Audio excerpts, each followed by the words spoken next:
What's up everyone, my name's Swenja. Welcome to Scotland, and today I'm going to follow the tracks of one of the greatest heroes in Scottish history, William Wallace.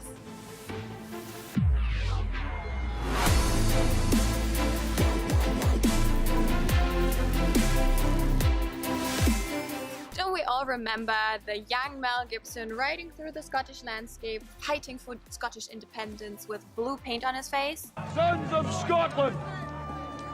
I am William Wallace. Yeah, I mean that one. Well, the movie Braveheart was pretty good. However, not everything was historically correct. For example, the beautiful Isabella of France, she was presumably only 10 years old at that point when William Wallace died. So that romance wouldn't have worked out. But some things were actually correct in the movie, and that's what I want to tell you about today. Before we jump into that, we have to reel back a little bit and determine where our hero actually comes from. Not much is known about William Wallace before 1297 when the rebellion began. Most of what is known comes from a bard named Blind Harry. This fella wrote about Wallace 200 years after he was born. So we have to assume that most of the stuff that we know comes with an added layer of entertainment for dramatic purposes. What we assume is that Wallace was born sometime in the 70s of the 13th century. Different accounts put his birthplace in either Elderslie or Ellerslie.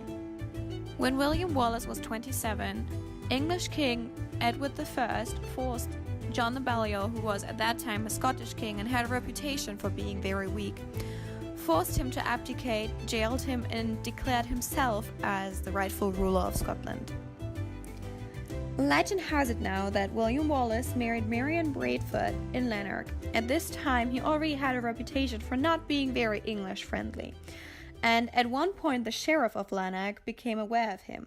So when the English soldiers came after him, he escaped, but Sir William Heselrigg, who was the sheriff of Lanark at that time, had Marion executed.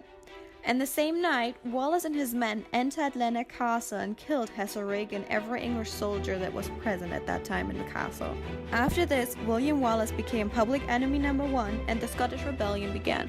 As a result of that, Edward I sent an army of soldiers up to Scotland to suppress the uprising. And that brings us back to the video.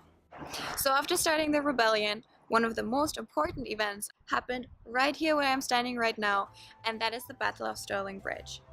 So, William Wallace met the Brits here in this exact place, and there's one thing that the movie actually missed out here, and that is one of the most important actors. Andrew Moray was a Scottish commander himself with his own troops, and William Wallace was probably only successful because he and Andrew Moray merged their troops together to have more men, obviously.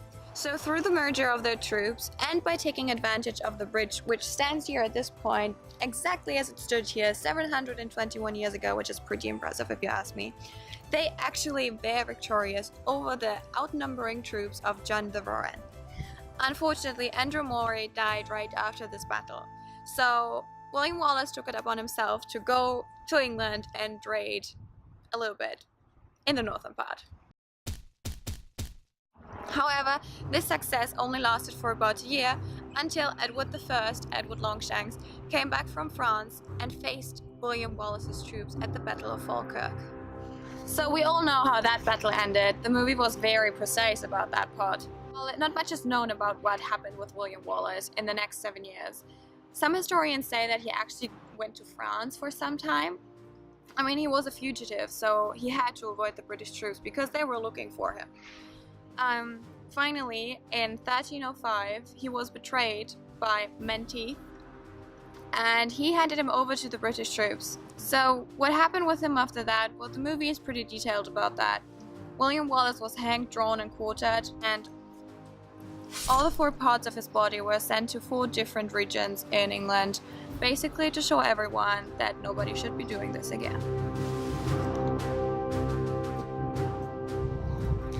One part of his body was sent back to Stirling and displayed on the now repaired Stirling Bridge. Monks of Campus Kenneth Abbey, where I am right now, are said to have climbed up to the bridge, taken the part of his body down, and buried it here in their abbey. Monks at that time, or generally priesters at that time, were more militant and also believed in the independence of Scotland. So today it is said that this stone right here now marks the grave of William Wallace.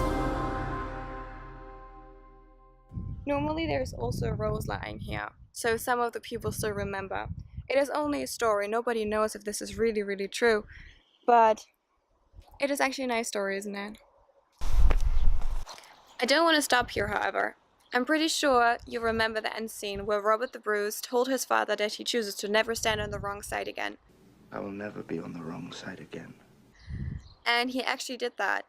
He basically fulfilled the legacy of William Wallace and led Scotland into independence. But for that we have to go somewhere else. 3 miles away from Stirling Bridge, and 17 years after the Battle of Stirling Bridge, Robert the Bruce's army defeated the invasion of Edward II here in Scotland at the Battle of Bannockburn, where I'm standing right now. The battle was a turning point in the fight for independence. Even though it would take another 14 years until the English renounced their claim of overlordship, de Bruce however succeeded, and Scotland was yet again ruled by a sovereign Scottish king. But this is another story. I'll tell you another time. See you around.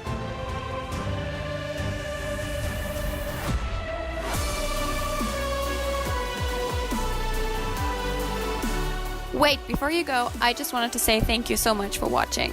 If you like this video, then leave a like, and if you want to see more content like this, feel free to hit the subscribe button. Thank you and see you next time.